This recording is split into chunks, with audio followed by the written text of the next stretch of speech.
우리 증시 흐름 참 좋죠. 이러다 5,000포인트 가는 거 아니야? 라는 이야기가 이제는 좀 실감이 나실 수도 있을 것 같습니다. 한때는 국장 탈출은 지능순이다, 이런 조롱 섞인 비판도 좀 있었습니다만 이제는 체력이 완전히 달라졌죠. 그러면 투자하는 사람들의 생각, 투자하는 사람들의 자세, 마음은 어떠해야 할까요? 아마 이 책을 통해서 정말 많은 도움을 받으실 수 있을 겁니다. 5,000포인트 시대를 위한 투자 대전환이라는 책을 같이 읽어보시죠. 신용증권 리서치 센터장인 김학균 전무와 함께합니다. 전무님 안녕하세요. 네, 안녕하셨습니까? 전무님 책으로는 처음 하는 것 같아요. 매우 쑥스럽습니다. 아니, 별 말씀을요. 투자 대가들의 책 많이 이제 소개를 해주셨는데 네. 이 책도 그 반열에 오를 수 있을 것 같습니다. 그건 과찬이시고요. 예, 다만 네. 이제 글 쓴 입장에서 좀 바람이 있다면은 네. 시장에서 벌어지는 일은 참 그때그때 늘 새로워요. 아무리 강세장이더라도 중간중간에 주가가 조정을 받는데 떨어지면 세상이 끝나는 것 같고 하루만 올라가도 또 세상이 다르게 보이는데, 그래서 우리가 접하는 세상살이는 주식시장을 포함해서 모두 개별적인 하나하나의 독립된 현상들을 봅니다. 그 개별성 안에 그 당시에 특수한 또 무엇이 들어가는데, 제가 이 책에서 말씀드리고 싶었던 거는 보편성에 대해서 말씀드리고 싶었습니다. 보편성이요? 강세장일 때나 떨어질 때나 어떻게 보면 좀 일반화시킬 수 있는 그런 작동의 어떤 원리들이 있지 않을까라는 생각을 가지고 있고요. 책 제목에 조금 요란스럽게 5,000포인트 이런 것도 들어가 있습니다만은 시장 시황과는 무관하게 언제 펼쳐도 좀 읽을 거리가 있는 책을 쓰기 위해서 노력을 했는데 그 평가는 독자분들이 해주셔야 될 것 같습니다. 사실 그 프롤로그에도 있습니다만 투자의 기쁨과 슬픔. 네. 원래 이 이름을 책 제목으로 하고 싶어 하셨잖아요. 네, 아마 대표님도 너무 밋밋하다고 조언을 주셨던 것 같고, 예, 그냥 그 책의 정체성이 투자의 기쁨과 슬픔으로 하게 되면은 무슨 책인지 모르겠다라고 하는 그런 또 출판사에서 고민이 좀 있었던 것 같고요. 근데 저는 투자라고 하는 게 늘 좋은 일만 있는 것도 아니고 또 뭐 늘 나쁜 일만 있는 것도 아니고, 결과적으로 어려운 시기를 견뎌내면 투자라고 하는 건 좀 굉장히 좋다고 생각해요. 저는 어떤 식으로든지 간에 형편이 닿는 대로 투자를 하고 사는 게 좋다고 생각하는데, 네. 투자라고 하는 게 늘 불패고 내가 맨날 돈을 벌어야 되고 미국 시장은 불패의 시장이니까 미국 주식 사면 안 물리고 이런 게 아니에요. 어떻게 보면 미국 시장에서 한국의 서학개미들이 최근 몇 년 동안 돈을 많이 버셨고 그런 의사결정 굉장히 잘하신 거예요. 네. 그렇지만 아마 지금 미국 시장에서 돈을 버신 분들은 미국 증시의 다우지수가 1896년에 만들어졌으니까 130년 역사 중에 가장 예외적으로 강한 장을 보신 거예요.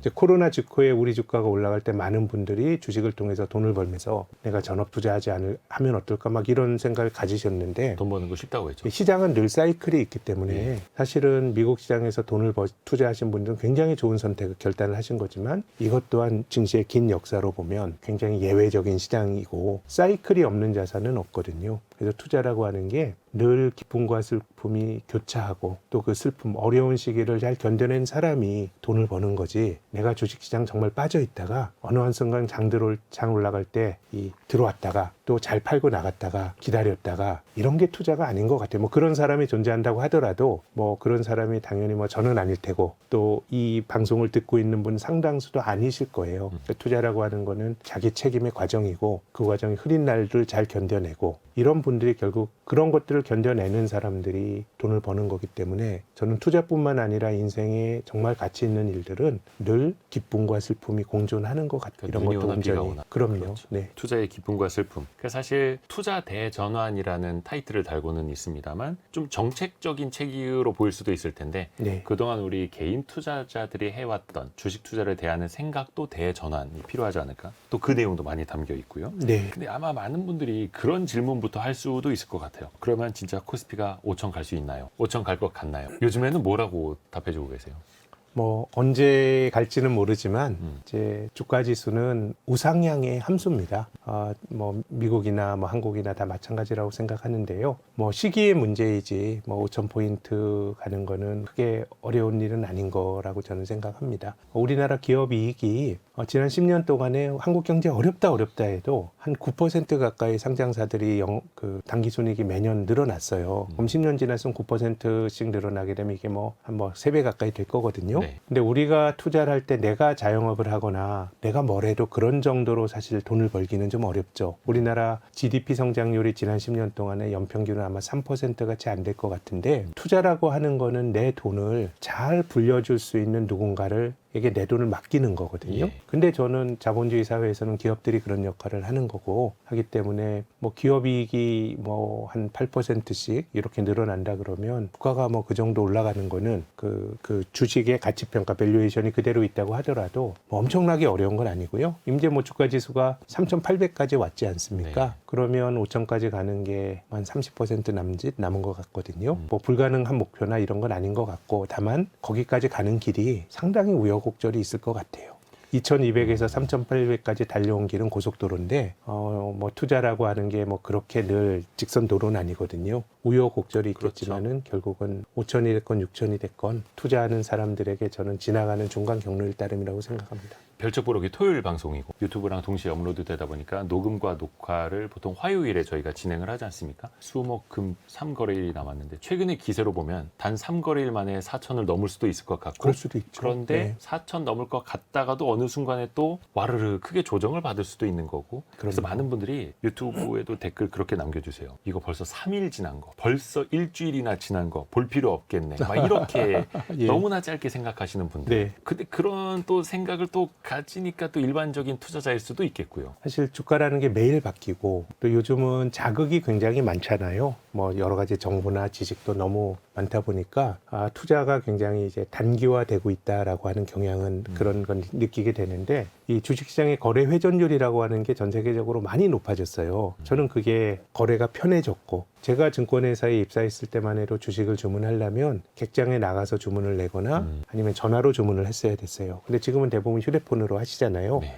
편해졌어요. 근데 저는 이 편한 것과 투자의 성과는 인과성이 별로 없고 또 조금 더 저의 주관적인 해석을 덧붙여서 말씀드리면 편한 게 투자에 나쁜 영향을 줄 수도 있다고 생각해요. 하지 말아야 될 행동을 또 하게 되죠. 너무 많이 사고 팔고 주식이라고 하는 거는 이 패시브 투자를 주장했던 존 보글 같은 사람은 결국은 그 너무 많이 사고 팔면서 수수료나 이런 걸 생각하게 되면 결국 주식이라고 하는 건 이제 들고 있어야 되는데 너무 많이 사고 파는 것의 어떤 그 전제는 내가 시세를 알 수 있고 단기적인 흐름을 알 수 있다라고 하는 저는 약간의 오만과 또 빨리 돈을 벌고자 하는 욕심이 들어가 있다고 생각해요. 주식 투자를 통해서 돈을 버는 것 자체가 저는 욕심인데 이게 뭐 저는 욕심으로부터 자유로울 수는 없지만 투자라고 하는 게 조금 길게 보면 뭔가 일관된 패턴이나 일반화시킬 수 있는 어떤 원칙 같은 게 존재하는 것 같고 매일매일은 무작위거든요. 근데 우리는 무작위의 세상에서 살아요. 네. 그 과정에서 돈을 벌기도 하고요. 근데 그런 과정을 내가 이것이 내 실력이라고 생각하게 되면 제 생각에는 그러면서 투자를 하면서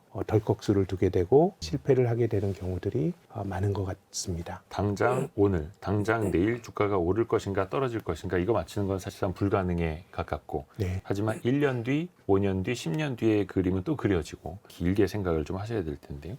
증권사에 계시고 애널리스트로서 오랜 생활을 하고 계시니까 당연히 주식 투자를 권장을 하실 거 아닙니까? 네, 전 투자는 참 좋은 거라고 생각합니다. 그 네. 이유는 어떻게 말씀해 주실 수 있을까요? 과거가 미래를 보장해 주는 건 아니지만 역사적으로 주식시장은 우상향의 경로를 가져왔어요. 저는 올해 2025년 시장을 한국의 투자자분들이 정말 잘 복귀하셨으면 하는 생각이 있습니다. 우리가 전체적으로 주가는 올라가고 있지만은 생활인으로서 살아가는 게 그렇게 나아지는 분들은 사실 없을 것 같아요. 네. 우리 성장률이 1%대로 둔화가 되고 근데 주식은 올 들어서 50%가 넘게 코스피가 급등을 했거든요. 엄청 올랐죠. 근데 올해뿐만 아니라 2000년대 전체적으로 보더라도 코스피가 사실 우리가 뭐 최근 한 10수년 정도 보면 한국 경제에 대해서는 되게 비관론이 걱정이 많았던 시기거든요. 네. 성장이 둔화되고 뭔가 좀 잘 안 풀리네 이런 느낌을 가지고 살아가시는 분들이 많으셨을 것 같아요. 경제활동을 하시면서. 근데 2000년대 들어서 코스피가 2년 연속 떨어진 적이 단 한 번도 없었어요. 2년 연속으로 하락하는 한 번 떨어졌는데 그 다음에 또 떨어진 건 매우 예외적인 일이고요. 미국도 2차 세계대전 이후로 미국 증시를 대표하는 S&P 500 지수가 2년 연속으로 2년 이상 한 해 떨어진 그 다음에 또 떨어졌던 게 두 번밖에 없어요.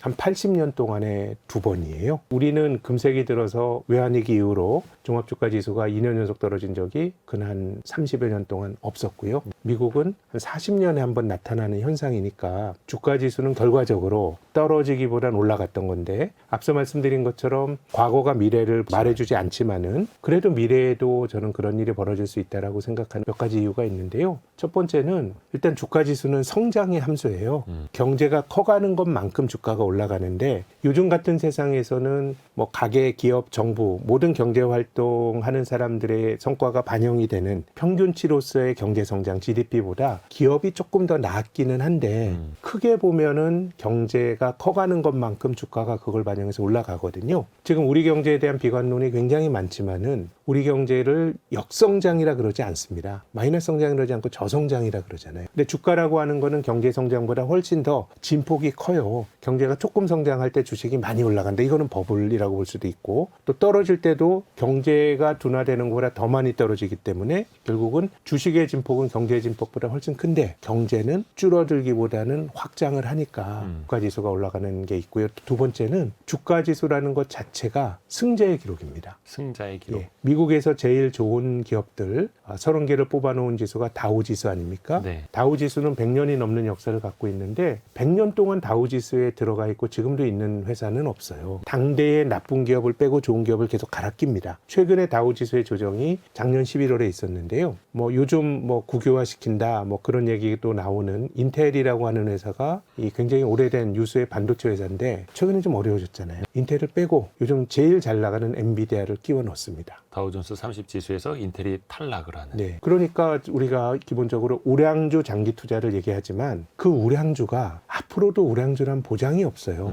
미국의 그 다우지수는 미국에서 제일 좋은 거 30개니까 전 세계에서 제일 좋은 종목 중에 좋은 종목인데 그것마저도 한 40여 년 전에 다우지수를 구성하고 있었던 종목 30개 중에서 지금까지 남아있는 거는 6개밖에 없어요. 나쁜 걸 빼고 좋은 걸 계속 갈아 끼니까 주가가 올라가고요. 한국의 코스피는 다우지수처럼 좋은 거를 뽑아놓은 지수는 아니지만 한국에서도 상장 폐지 제도가 있습니다. 나쁜 건 끊임없이 배제시켜요.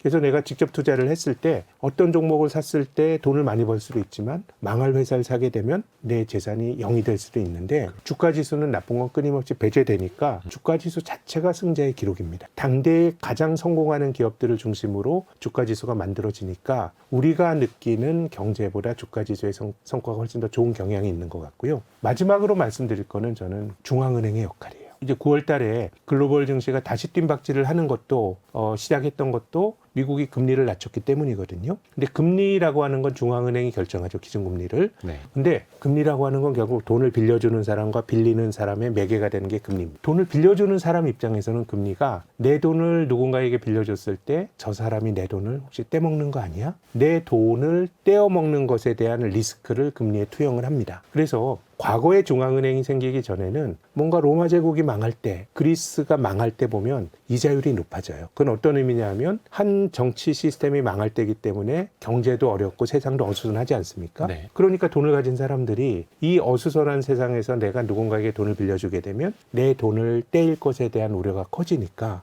이자율이 높아집니다. 세상이 어수선할 때.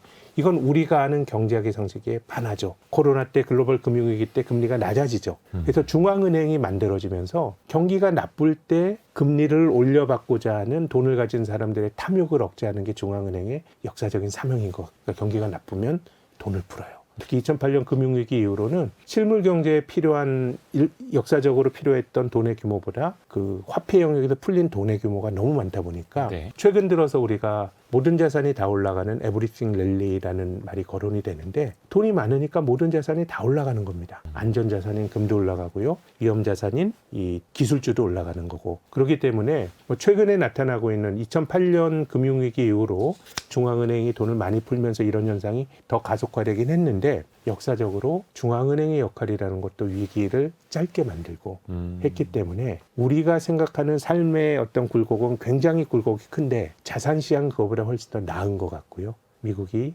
2년 연속 떨어지는 것도 실은 매우 드문 일이고 한국이나 미국이 그래서 우리가 직관적으로 생각하셨던 것보다 시장은 굉장히 강했고요. 근데 하루하루의 주가 등락을 미국과 한국 이렇게 조사를 해보니까 이건 동전 던지기예요. 네. 반반이에요. 오른 날 떨어진 날 비슷한데 이 기간을 3년, 5년, 10년으로 늘려놓고 보면 주가지수는 떨어지기보다는 오를 확률이 압도적으로 높았습니다. 그래서 방금 얘기해 주신 그러니까 증시가 꾸준히 우상향할 수밖에 없는 그 세 가지 이유만 기억을 하셔도 어떻게 보면 낙관론을 갖고 투자를 또 할 수가 있을 것 같아요.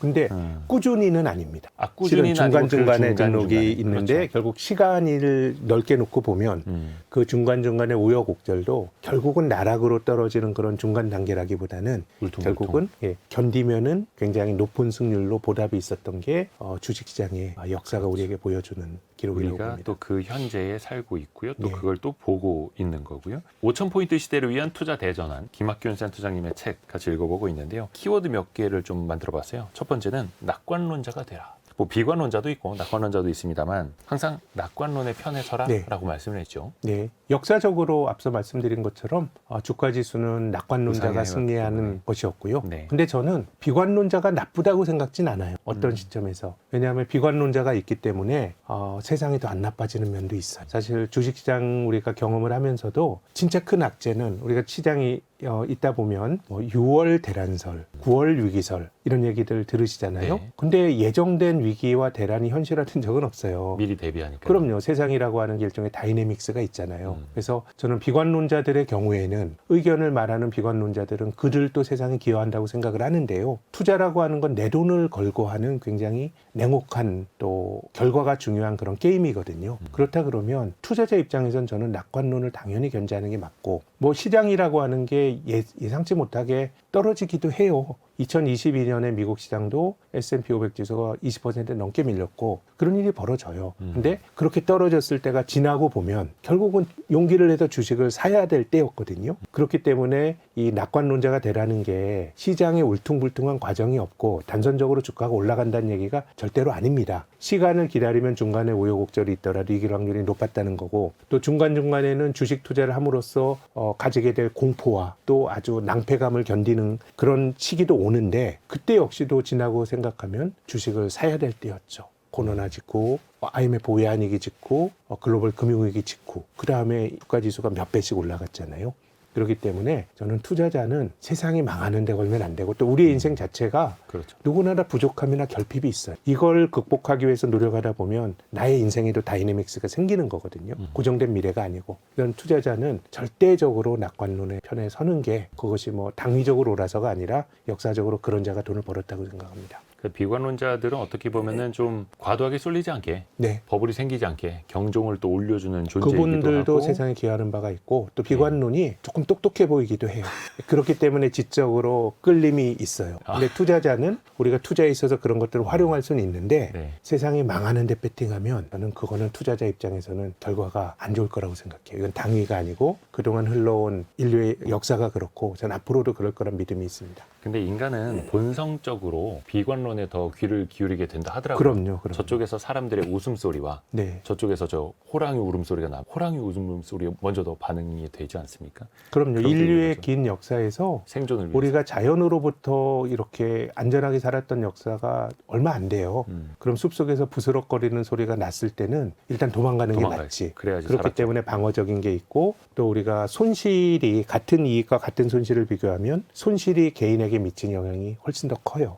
그렇기 때문에 약간의 마음속에 손실 회피 성향이나 아니면 위험을 굉장히 높게 평가하는 그런 기질들이 있는 것 같거든요. 근데 제가 볼 때는 투자자들이 대체로 사람들의 성향을 보면 애널리스트 투자자나 좀 조심스럽게 보는 사람, 공격적인 사람이 존재하는데 사람들의 마음이 비관론은 아니에요. 주식은 주식 사기 전엔 다 낙관론자인데 네. 이제 약세장이 왔을 때 마음이 바뀌는 거죠. 그렇기 때문에 우리가 마음이 시키는 대로 하면 고가 매수와 저가 매도를 많이 반복하게 돼요. 떨어져도 이게 더 떨어질 거란 공포감이 있는 것이죠. 그렇죠. 네. 그거를 좀 단속하기 위해서는 심리적으로도 네. 이런 투자의 마인드부터 좀 세팅을 할 필요가 있는데 그래서 장기적으로는 낙관론자 편에 서라라고 말씀해 주셨고 그러면서도 동시에 회의주의자가 되라는 말씀도 하셨어요. 근데 네. 이거는 비관론과 회의주의는 다르죠. 다른 거죠. 낙관론은 삶에 대한 태도나 투자에 대한 철학인데요. 네. 회의주의는 비관론자와 전혀 달라요. 회의주의는 나에 대해서 가지는 엄격한 태도예요. 내가 아는 것과 모르는 것을 엄격하게 구별하고 내가 모르는 건데 듬성듬성하는 걸 안다고 생각하면 안 되고요. 뭐 주가를 내가 단기 등락을 트레이딩해서 돈을 벌 수 있다라고 생각하는 것도 저는 그런 자질을 가진 사람들 아주 드물게 봤는데 더 많게는 그렇게 하려다가 낭패를 보는 사람이 훨씬 더 많아요. 그것도 오만한 거예요. 내가 시세를 알 수 있다고 생각하는 것들. 그리고 다수의 쏠림이 있을 때 결국 버블이 생기거든요. 그래서 꼭 뭐 대중의 반대편에 서야 된다 이런 건 아니지만 네. 어떨 때는 이 버블이 터졌을 때 내가 치러야 될 비용까지 생각하면서 어떤 독립적 사고, 역발상도 필요한 것 같고, 그래서 회의주의는 나에 대해서 가지는 엄격한 태도이지 이건 비관론과는 전혀 다르다고 생각합니다. 그래서 주가가 많이 올라갈 땐 대체로 좀 비관론적 회의주의자가 되는 게 좋을 것 같고요. 네. 주가가 떨어졌을 때는 낙관론적 회의주의자가 되는 게 경험적으로 좋은 것 같습니다. 또 투자자 입장에서 생각을 해보면 주가라는 녀석의 속성 중에 하나가 네. 오랫동안 횡보하고 오랫동안 살아 힘들게 하다가 한순간에 시세를 맞아요. 다 내버리지 않습니까? 정말 짧은 시기에 오랫동안 기다리다가 그러다 보니까 강세장이 됐을 때 하다가 올라가. 너무 많이 오른 것 같아서 못 사겠어요. 네. 근데 또 약세장에서는 이러다 망할 것 같아서 저는 못 사겠어요. 또 이렇게 되거든요. 사람의 마음은 또 어쩔 수 없지 않습니까? 그럼요. 그럼 투자라는 건 언제 시작을 해야 될까요?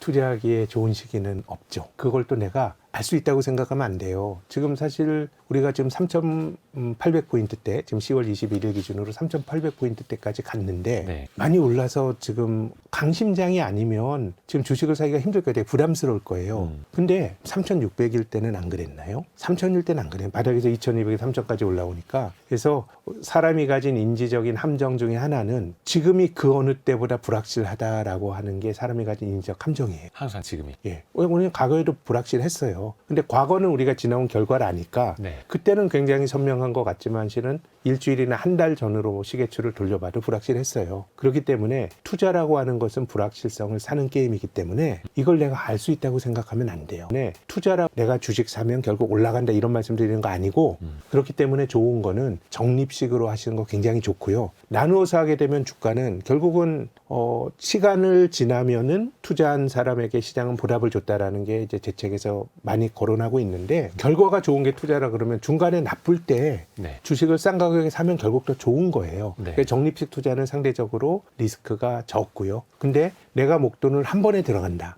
이건 상당히 난이도가 높은 거고 그야말로 케이스 바이 케이스가 될 가능성이 높고 또 두 번째 말씀드리고 싶은 거는 저는 개별 종목 주식 사는 행위가 나쁘다 아니에요. 네. 근데 모두에게 좋은 투자는 시장에 투자하는 내가 한 종목을 잘 올라가는 거 골라서 그야말로 많은 수익을 얻을 수도 있지만 시장에 투자하는 내가 한 종목을 잘 올라가는 거 골라서 그야말로 많은 수익을 얻을 수도 있지만 그거는 저는 그 종목을 고르기 위한 나의 노력, 회계적인 지식, 가치평가에 대한 지식, 그리고 그 산업에 대한 이해, 그리고 또 이 종목의 주가가 굉장히 좋은 기업이 대체로 우리에게 어려운 거는 굉장히 기업이 좋고 나쁨은 분명한데 기업은 좋은데 주가가 그 좋은 거를 얼마나 반영하고 있나 이런 거는 또 다른 차원의 문제거든요. 네. 그래서 저는 투자라는 게 그렇게 어려우면 그래서 모두에게 좋은 투자는 그냥 시장을 사는 행위고요. 그리고 이게 또 제가 말씀드렸던 개별 주식을 사는 투자라고 하는 거는 뭐 대단한 대학 교수급의 회계학 지식 이런 건 아니에요. 그냥 기본적인 기업을 바라볼 수 있는 소양이 있다 그럼 저는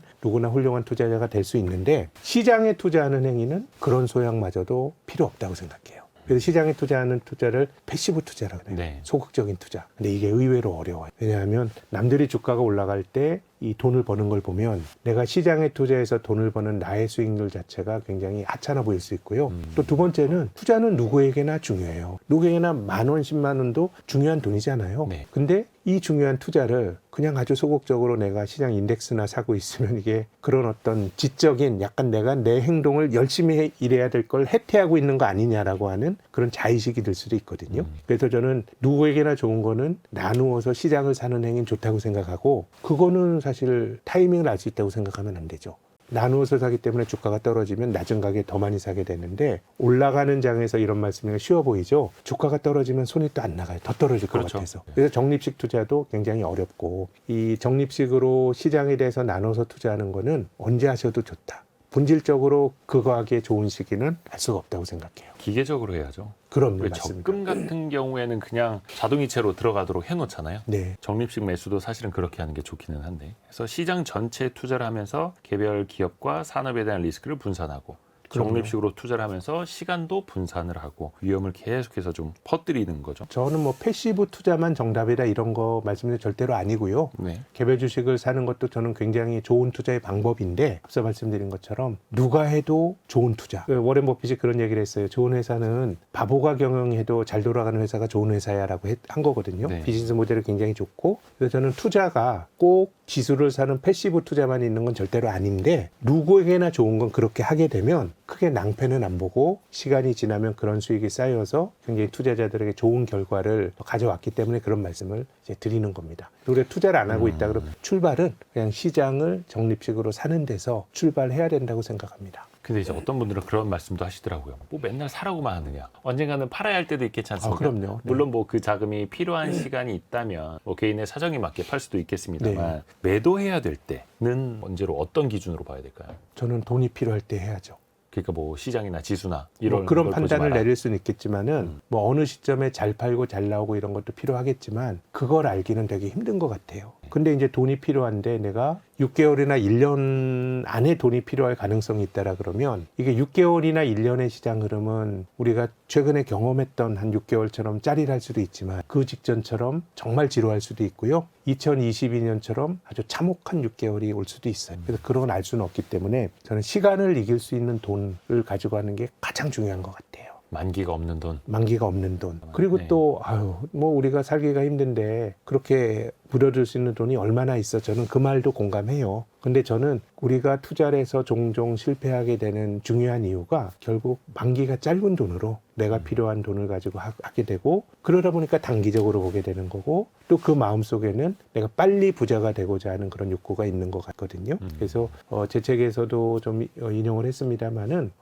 뭐 역사적으로 보면 자산소득의 증가율이 우리가 노동을 해서 버는 노동소득 증가율보다 높아져서 여기서 불평등이 발생했다라고 하는 프랑스의 사회주의 경제학자죠. 좌파 경제학자인 토마 피케티가 그런 주장을 했어요. 제가 봐도 직관적으로 그랬던 것 같아요. 우리 성장률보다 주가가 더 주가 상승이 높고 이런 것들은 많이 관찰이 되거든요. 그러면 많은 사람들이 투자의 세계에 들어오는 거는 저는 좋은 일이에요. 내가 노동을 통해서 버는 것보다 장기적으로 이제 그 더 잘 벌 수 있는 쪽에 들어오는 건데 근데 왜 많은 사람들이 투자에 대해서 불편함을 가지는가? 저는 돈의 성격이 너무 만기가 짧은 돈인 것 같아요. 결국 자산소득 증가율이 노동소득 증가율보다 높았기 때문에 불평등이 강화가 되고 부자가 더 부자가 됐다라는 주장을 토마 피케티는 하는데 그래서 저는 부자가 더 부자가 되는 건 조금 수월한 것 같고 부자 아닌 사람이 부자가 되는 단계가 되게 힘들 것 같아요. 부자가 되면 돈이 여유 있게 돈을 버는 단계로 가는 건데 그렇죠. 기다릴 수 있는 애. 그래서 저는 결국은 뭐 100만 원이 있어요. 근데 10만 원은 내가 한 4, 5년 없어도 되는 돈이다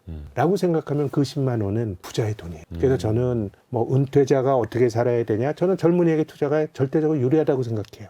내가 노동소득이 있고 그 과정에서 시계를 넓게 가져가야 되는 거고 근데 시장이라고 하는 게 젊은 사람의 돈, 나이 분들의 돈 가리나요? 안 가려요. 본질은 똑같아요. 그러면 저는 나이 드신 분들이라고 하더라도 내 돈을 잘게 쪼개야 된다고 생각해요. 이렇게 쪼개라. 예, 최소 한 3년에서 적립식으로 투자하신다 그러면 3년에서 3년 반 투자하면 크게 낭패는 없어요. 또 주가가 많이 떨어졌을 때 많이 사고 그렇죠. 또 주가가 V자형으로 떨어진 다음에 반등의 양태는 대체로 V자형 반등 경우가 많아요. 그래서 일관성을 가지고 투자하게 되면 한 3년에서 3년 반 투자하면 뭐 크게 뭐 돈을 못 벌 수는 있지만 엄청난 낭패를 보게 될 가능성도 사실 낮아요. 그런 거라 그러면은 내 돈을 부자처럼 투자해야 된다고 생각해요. 부자처럼 생각하고 부자처럼 행동하고 부자처럼 투자하고 부자가 돈을 버는 거는 결국 여유가 있기 여유. 때문이에요. 시장의 그게 변덕을 이겨낼 수 있는. 나의 10만 원, 100만 원이라도 여유가 있는 돈은 부자의 돈이다. 부자의 돈이라고 명언이네요. 생각합니다. 또 왜 어려운 측면이 그게 있어요. 초심자의 행운이라고. 네. 아무것도 몰랐을 때 투자를 했는데 돈을 막 벌기 시작합니다. 그때 또 착각들을 하죠. 내가 재능이 있나 봐. 그럼 좀 더 큰 돈 가지고 와서 해볼까? 근데 그 오래 가지 못하니까 또 초심자의 행운이라는 말이 있겠죠. 그럼요. 주가가 올라가야 돈이 들어옵니다. 그게 뭐 사람이 가진 또 인지적 함정인데 투자라고 하는 거는 결국 미래를 전망하는 거거든요. 근데 미래는 지금 검증될 수가 없어요. 가봐야 아는 거지 않습니까? 네. 그러다 보니까 미래에 대한 전망에 가장 큰 영향을 주는 건 뭐냐면 지금 보이는 거예요. 올라가면 더 올라갈 것 같고요. 떨어지면 더 떨어질 것 같고, 또 사람의 마음은 약간의 이것을 뭐 탐욕이라기보다는 이 박탈감이나 이런 게 있어요. 남들이 돈을 벌 때 나만 돈을 못 벌면 뭔가 소외되는 것 같고. 그래서 대체로 주식뿐만 아니라 모든 자산이 올라가야 돈이 들어옵니다. 그렇죠. 예. 근데 올라가야 돈이 들어오는데 내가 투자를 시작한 시점이 정말 운이 없게도 올라가는 사이클의 최정점이 아니었다 그러면 내가 사고도 일반적으로 주식은 올라가요. 그렇기 때문에 주식 투자에 초심자의 행운이 많아요. 보통 이제 강세장일 때 오히려 저 올라가는 들어오니까. 가격 보고 돈이 들어오니 네. 그게 진짜 강세장의 최꼭지만 잡는 게 아니라면 일단 벌고 시작한다는 거죠. 벌고 시작하죠. 그러니까 이제 말씀하신 것처럼 제가 그 코로나 직후에 주가가 막 올라갔을 때 잘 모르는 분들이 어떻게 회사의 이제 애널리스트들 이메일 계정 공개하니까 제가 한번 전업 투자 한번 해볼까요? 이런 분들 되게 많았어요. 나 잘한다고. 자기가 워렌 버핏인 줄 아는 거죠. 2020년, 21년도에 증시 엄청나게 올라가고 네. 막 코인 불장의 때 오히려 많은 사람들이 워런 버핏을 조롱했어요. 그럼요. 저 할아버지 옛날처럼 투자한다고. 그러니까요. 그러니까 결국은 시장이란 건 다 사이클이 있기 때문에 그리고 또 투자라는 건 중독성이 있습니다. 투자라는 거는 사실 나의 경험칙으로부터 자유롭기가 힘들어요. 내가 이 방법으로 돈을 벌었거든요. 그것이 코인이건 아니면은 코스닥에 있는 조금 질이 나쁜 주식을 소위 뭐 잡주를 사서 돈을 벌건 뭐 우량주 사서 돈을 벌건 그 마음속에 각인이 되거든요. 그럼 이 습관을 고치기가 되게 힘들어요. 나의 성공의 경험이 있는데 이걸 끊기도 어렵고 그래서 극단적으로 말해서 투자는 망해야 끝나는 과정이에요. 내가 번 돈을 벌면 그걸 왜 그만둬요? 계속해서 그 방식으로 가는 거거든요. 근데 돌아가신 찰리 먼거가 이제 이런 얘기를 했습니다. 돈을 버는 것도 중요하지만 투자에는 곱하기 0이 들어가면 안 돼. 네. 내가 다 망해버리면 내 재산이 제로가 된다는 거거든요. 그렇기 때문에 투자는 방식도 되게 중요하고 올바른 철학도 내가 초심자의 행운으로 사실 올라가는 장에서는 뭘 사도 벌 확률이 높거든요. 그렇죠. 하느냐 안 하느냐가 중요한데 근데 내가 샀을 때가 뒤늦게 시장에 참여한 분들의 경우에는 강세장의 8, 9분 응선일 가능성이 높고 그리고 결국 약세장이 온다 그러면 결국 손해가 되는 거거든요. 근데 내가 투자에 재능이 있다라고 생각하면 야 내가 이렇게 잘하는데 좀 증권사에서 돈 빌려서 한번 신용으로 레버리지로 투자해보자 이런 생각할 수도 있고요. 야 이렇게 돈을 벌었는데 내가 돈을 조금밖에 안 넣네. 집안에 있는 다른 돈을 넣어서 투자 규모를 더 키울 수도 있고. 그래서 투자에서 투자자가 가장 착각하지 말아야 될 거는요. 시장이 나에게 돈을 벌어준 건지 아니면 내 능력으로 번 건지가 되게 인과관계가 모호해요. 근데 시장이란 건 여러 가지 사이클이 있기 때문에 제 생각에는 여러 사이클을 경험해 봐야 그것이 진정한 실력이라고 생각합니다. 시장이 벌어주는 게 사실은 더 많죠. 강세장일 때 대체로 그렇죠. 쉽게 올라탈 수 있고 그래서 또 오히려 돈을 벌 때 겸손해야 한다라는 이야기가 또 강세장에 나오는 들어오는 거고요. 것 자체가 나쁜 건 아닌데 네. 대체로 강세장의 고점에서 팔고 나오는 사람은 드물어요. 그 타이밍을 안다는 거. 그렇죠. 또 앞에서도 너무 많은 행동을 하는 것도 이제 문제다라고 말씀을 네. 잠깐 해주셨는데 꼭 부지런한 게 좋은 것만은 또 아니라고 하시더라고요. 저는 시장에 나누어서 투자하는 거는 게으를수록 좋다고 생각해요. 너무 뭐 많은 것들을 보면서 흔들리실 필요 없이 정해진 날에 자동이체로 그것이 미국 증시를 대표하는 S&P 500이건 한국 시장을 대표하는 코덱스 200이건 코스피 추정 인덱스건 사면 될 것 같고 근데 이제 개별 주식을 투자하는 행위는 조금 다른 것 같아요. 이건 뭔가 꼭 잘 된다는 보장은 없어요. 작년과 재작년에 나스닥이 그렇게 좋았죠. 네. 굉장히 좋았지만 나스닥에서 오른 종목 떨어진 종목 반반이었어요. 내가 떨어진 종목을 사게 되면 손해를 크게 볼 수도 있었던 거고요. 최근 들은 조금 다릅니다만은 작년 말 기준으로 한국 시장 상장된 종목을 한 10년의 성과를 비교해 보니까 떨어진 종목이 오른 종목보다 더 많았어요. 그 기간에 코스피는 재미는 없었지만 결국 올라갔는데 네. 개별 종목에 대한 스토리는 다 다르거든요. 그래서 저는 개별 종목에 대해서는 뭘 하려고 노력하는 것보다 내가 아는 것과 모르는 것을 잘 구별해야 돼요. 네. 시장은 내가 정말 운 없게도 남들 안 하다가 남들 나중에 뒤늦게 사더라도 시간 지나면 회복이 돼요. 올해 시장을 다시 한번 복귀해 보시란 말씀을 네. 꼭 드리고 싶고 근데 개별 종목은 잘못하면 망할 수도 있는 거예요. 그런데 이제 그렇기 때문에 내가 잘 아는 거를 충분히 좋은 가격에 사야 개별 종목은 승률을 높일 수가 있기 때문에 이게 뭐 개별 종목 투자를 너무 두려워하시거나 뭐 이런 겁을 주려고 말씀드리는 건 아닌 거고 다만 사실 내가 잘하는 걸 해야 되는데 사람의 능력이란 건 한계가 있잖아요. 그럼 내가 모든 걸 알 수 있다라고 생각하면 안 되고 네. 또 그것마저도 그것이 가치 대비해서 좋은 가격에 사야 되거든요. 그래서 이런 것들이 고민을 많이 하고 해야 될 일이에요. 그렇게 생각을 한다 그러면 이거를 매일매일 하루에도 몇 번 사고 팔든가 뭐 한 달에 뭐 몇 번씩 사고 팔든가 뭐 이렇게 투자해서는 전 돈을 벌기가 굉장히 어렵다고 생각합니다. 워런 버핏은 그래서 야구에 빗대서 이걸 표현을 하죠. 네. 그렇게 조바심 낼 필요 없다라는 의미. 야구는 타자가 스트라이크 3개 안 치면 아웃인데 뭐 투자야 누가 나 잡아가지 않는다. 내가 좋은 공을 기다렸다 치는 게 중요하니까 인내심. 특히 버핏이 한 말은 주식을 너무 빈번하게 사고 판다. 내 인생에 주식을 사고 팔 기회가 20번밖에 없다고 생각하면 그렇게 주식을 사고 팔느냐 얘기를 하는데 물론 워렌 버핏은 주식을 20개 종목만 산 건 아닌데 주식으로 돈을 제일 많이 번 버핏을 겁으로 만들었던 종목은 한 10개 정도밖에 안 돼요. 그 뭐 상위. 애플이나 네. 뭐 아메리칸 익스프레스나 뭐 이런 것들이 만들어준 거죠. 코카콜라나. 그럼 워렌 버핏이 1942년부터 주식 투자를 했다 그럽니다. 그럼 올해까지 한 80년 넘게 한 겁니다. 예. 그럼 10개라 그러면 한 8년에 한 번 종목을 잘 잡아도 부자가 됐는데 근데 우리는 버핏처럼 할 수가 없어요. 또 그 바람직하지도 않고 다만 우리가 버핏처럼 될 수는 없지만 너무 잦게 주식을 사고 팔고 하는 거는 안 하려고 노력할 필요가 전 절대적으로 있다고 생각합니다. 한가운데 들어오는 스트라이크를 놓쳐도 상관없다. 엔비디아, 하이닉스 놓쳐도 사실은 상관은 없는 거죠. 그럼요. 꾸준히 또 다른 투자를 할 수 거죠. 있습니다. 예, 그게 이제 찰리 먼거가 또 이제 굉장히 좋은 말을 했는데 채로 이게 좋은 기업인지 아닌지 평가하는 거는 쉬운데 좋은 기업이라고 하더라도 주가가 합당한가 네. 그건 좀 고민스럽다. 그렇기 때문에 찰리 먼거는 의사결정을 되게 많이 하고 고민을 많이 하는데 내 의사결정의 98%는 불가지론이다.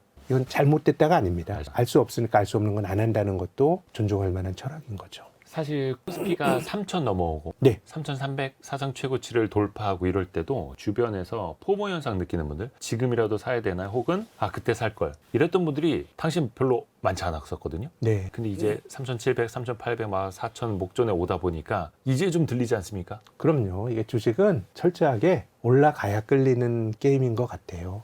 그래서 투자는 우리 마음이 시키는 대로 하면 올라가면 겁이 없어지고 떨어지면 겁이 너무 많아지고 그래서 우리 마음이 시키는 대로 하면 고가 매수와 저가 매도를 반복하니까 이 적립식 투자라고 하는 거는 사실 그런 걸 모른다고 생각하는 거예요. 알 수 내가 없다라는 주식을 뭐 바닥과 고점을 잘 알면 왜 적립식으로 하겠어요. 그렇기 때문에 투자라고 하는 거는 내가 나를 과대평가하는 건 안 좋은 것 같아요. 내가 모른다고 생각해서 나누어서 일관성을 가지고 투자하면 시간의 문제이지 성과가 오는데 내가 모르는 거를 아는 것처럼 생각하든가 나의 능력을 과신하거나 뭐 외상으로 주식 사고 이런 게 능력에 대한 과신이고요. 굉장히 빨리 돈을 벌려고 하는 것도 단기 시세 흐름을 내가 알 수 있다는 과신이에요. 저는 우리 증시가 굉장히 장기 강세장에 이제 들어와 있다고 생각하는데 그렇다고 하더라도 주가가 5개월, 6개월짜리 조정이 나타나지 말라는 법 없어요. 우리가 직전에 경험했던 강세장이 2003년부터 2007년까지 나타났던 5년짜리 강세장이 정말 진짜로 강세장이었거든요. 네. 주식 그냥 굴곡 무시하고 들고 있으면 주가가 결국 올랐던 건데 2003년에 오르고 2004년은 매우 지루한 장이었고 2005년은 굉장히 짜릿한 장이었지만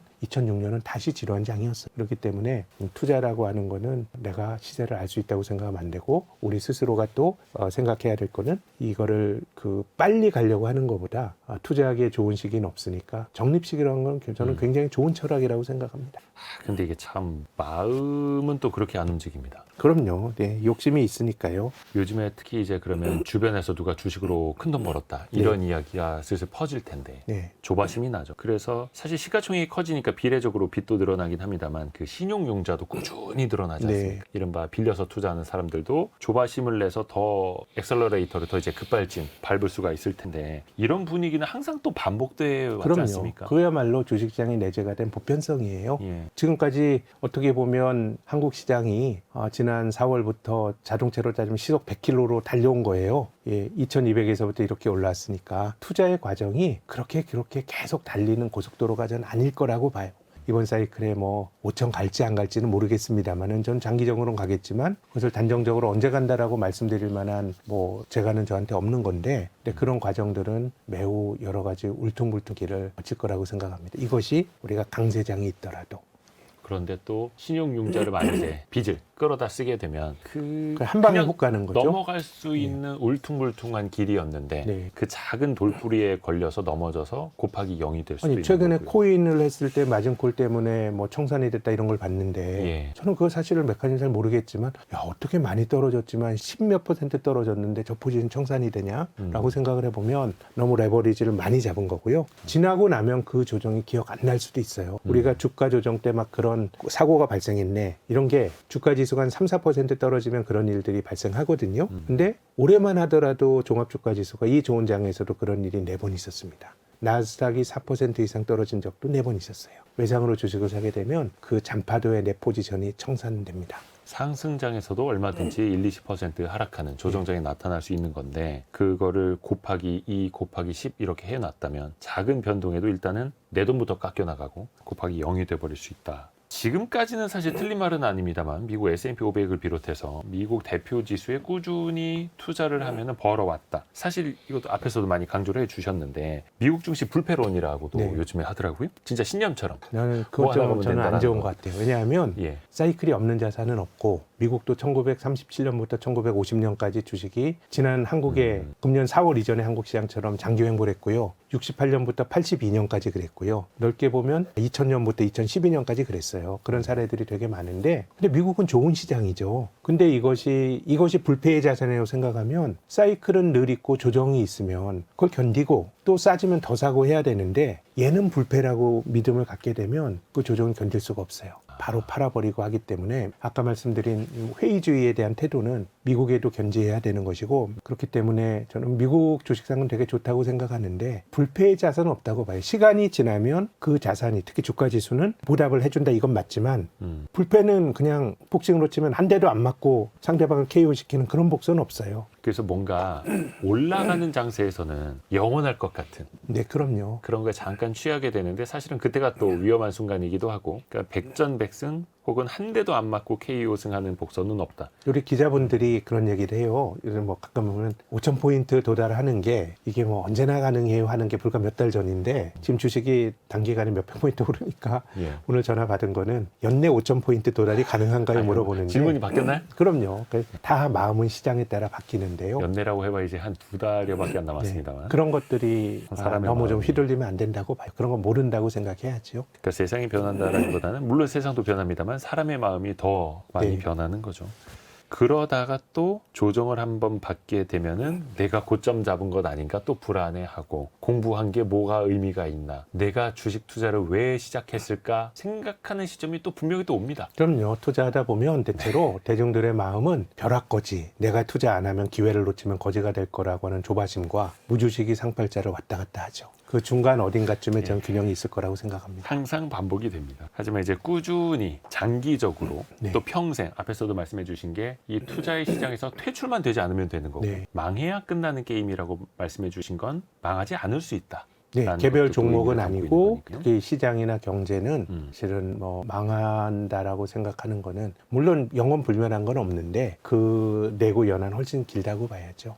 그래서 오늘은 신영증권 리서치 센터장인 김학균 전무 직접 쓰신 5,000포인트 시대를 위한 투자 대전환이라는 책을 읽고 있는데요. 이 책을 관통하는 핵심 구절 하나 직접 저희가 낭독을 부탁드리는데 네. 저자로서 어떤 문구를 꼽으셨는지가 되게 궁금합니다. 네. 미국 시장 뭐 한국 분들 미국 주식 투자 많이 하시는 미국 좋은 시장입니다. 네. 20세기의 미국의 다우 지수는 65에서 12,000 넘어까지 많이 올랐는데 100년 동안 연율로 5.3%가 쌓이면 그렇게 됩니다. 그게 중간에 대공황도 있고 우여곡절도 많았고요. 그래서 투자하실 때 단기적인 흐름을 내가 알 수 있다고 생각하시면 안 되고요. 그냥 한 90%가 운이에요. 나의 실력이 아니고. 그래서 우리가 1년 동안 할 수 있는 일은 과대평가되고 5년 동안 할 수 있는 일은 종종 과소평가된다라는 말씀을 드리고 싶고요. 투자에서 이기는 방법은 이것이 공장님 말씀 같다라고 생각하시는 분도 계시겠지만 긴 호흡으로 나누어서 하는 것 말고는 저는 대체로 더 좋은 지름길은 별로 없는 거 아닌가 그런 생각을 하고 있습니다. 저도 그렇고 주변에 계속해서 가치 투자를 설파하는 이유가 사실 이제 이런 영상이나 이런 이제 오디오, 라디오 방송을 아마 단기 투자하시거나 코인 투자하시고 굉장히 이제 빠르게 시장에 대응하시는 분들은 아예 안 들으실 수도 있어요. 그럼요. 싫어하실 예. 수도 있어요. 그럴 수도 있죠. 그런데 그렇게 빠르게 트레이딩하는 거는 물론 이제 어떤 분들은 배우면 된다라고도 생각을 합니다만 저는 그게 배워서 되나 싶기도 하거든요. 그런데 가치 투자 그리고 또 시간과 또 여러 가지 분산 투자하시는 방법은 누구나 할 수 있다라는 거. 저는 그렇게